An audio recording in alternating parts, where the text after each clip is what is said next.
स्वर्गीय आसमानी बाप, आज के वचन पर तू आशीष बरकत दे और अपनी महिमा के लिए तैयार कर। ये प्रार्थना यीशु के नाम से मांगते हैं, आमीन। मेरे प्यारे भाई बहनों, अय्यूब की पुस्तक अभी 16 बाप उसकी 22 आयत पढ़ेंगे। क्योंकि थोड़े ही वर्षों के बीतने पर मैं उस मार्ग से चला जाऊंगा जिससे मैं फिर वापस नहीं लौटूंगा। यहाँ अय्यूब क्या कहता है? जब समस्या बहुत बड़ी थी, इसके ऊपर समस्या चारों तरफ से घिरा हुआ था, शैतान ने इसे घेर कर रखे हुए था और शैतान इसे तोड़ना चाहता था, परमेश्वर से दूर ले जाना चाहता था अय्यूब को। और काफी कोशिश की शैतान ने से अय्यूब परमेश्वर से दूर चला जाए, यहोवा से दूर हटे।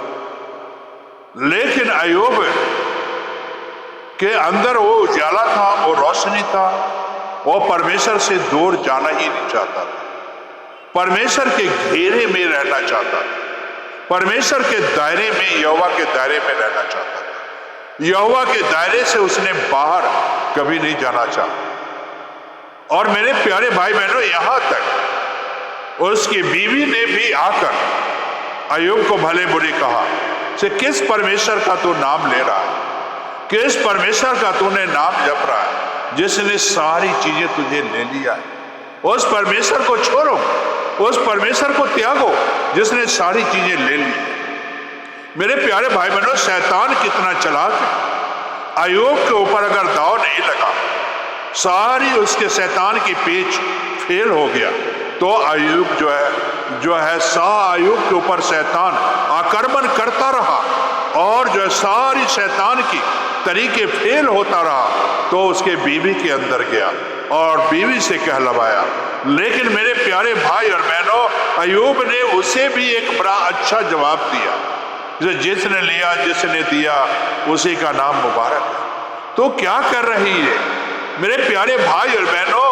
ये वास्तव में अय्यूब बड़े अच्छे तरीके से अपने बीवी को जवाब दिया। मेरे प्यारे भाई और बहनों, यहाँ जो है क्या कहता है ये? थोड़े ही वर्षों के बीतने पर मैं उस मार्ग से चला जाऊंगा, यानी वो अपने जिंदगी का रास्ता गिन रहा है। तो जिस मार्ग से मैंने आया है उसी मार्ग पर मैंने लौट कर चले जाना है।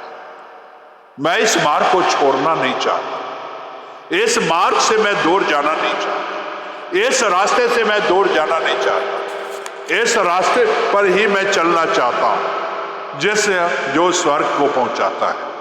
और वास्तव में अय्यूब परमेश्वर का मार्ग नहीं छोड़ा, परमेश्वर का रास्ता नहीं छोड़ा, और वो कहता है मेरी जिंदगी है क्या? जिंदगी मेरी तो घास की तरह है, फूल की तरह है, आज कलियां खिलती है, कल मुरझा जाती है। जीवन तो यही है। लेकिन जो परमेश्वर यहोवा का मार्ग है वो नसीब वाले को ही मिलता है।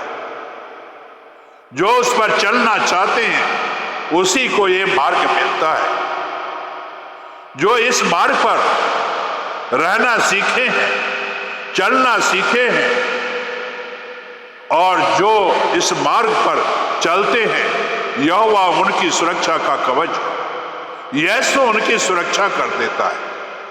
तो मेरे कहने का मकसद मेरा यही है, जैसे आज जो मार्ग पर आप चल रहे हैं, हो सकता है वो विनाश का मार्ग, हो सकता है आपके परिवार का नाश का मार्ग, हो सकता है आपके परिवार जो इस मार्ग को चुना है और नाश वाले मार्ग।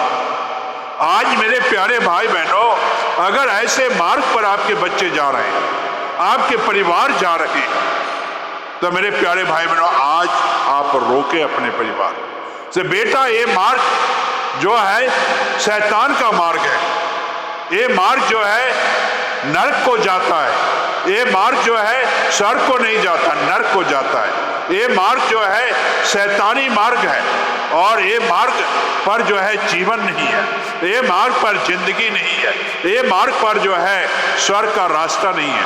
अगर तुम्हें इस मार्ग को बदलकर परमेश्वर के मार्ग पर, यहोवा यीशु के मार्ग पर चलोगे तो तुम्हें जीवन मिलेगा, तुझे जिंदगी मिलेगा, तुझे आशीष मिलेगा। और इस मार्ग पर चलोगे तो यीशु तुम्हारे साथ हो। क्या आप चलना चाहते हो? तो मेरे प्यारे भाई बहनों, प्रार्थना करो, ये मार्ग को चुनो, चुनाव करो। चुनोगे मार्ग को तभी आप इस मार्ग पर चलोगे। शैतान का मार्ग चलोगे तो कभी भी नहीं चल सकते हो। यीशु का मार्ग चुनो, यीशु के रास्ते चुनो, तो आपको आशीष बरकत मिलेगी। प्रार्थना करें। स्वर्गीय आसमानी बाप, जो बच्चे आज तेरे मार्ग को चुने, तेरे रास्ते को चुने, तो खुदावंद उन बच्चों को अपने रास्ते पर चला, शैतानी मार्ग से इन्हें आजाद कर दे, शैतानी रास्ते से आजाद कर दे, दुष्ट आत्माएं के मार्ग से आजाद कर दे। और खुदावंद यीशु अपना मार्ग इन्हें बता, अपना रास्ता दिखा, इनके परिवार को अपना रास्ता दिखा, इनके बच्चों को अपना रास्ता दिखा, ताकि तेरे नाम की महिमा मिले। ये प्रार्थना यीशु के नाम से मांगते हैं, आमीन, आमीन।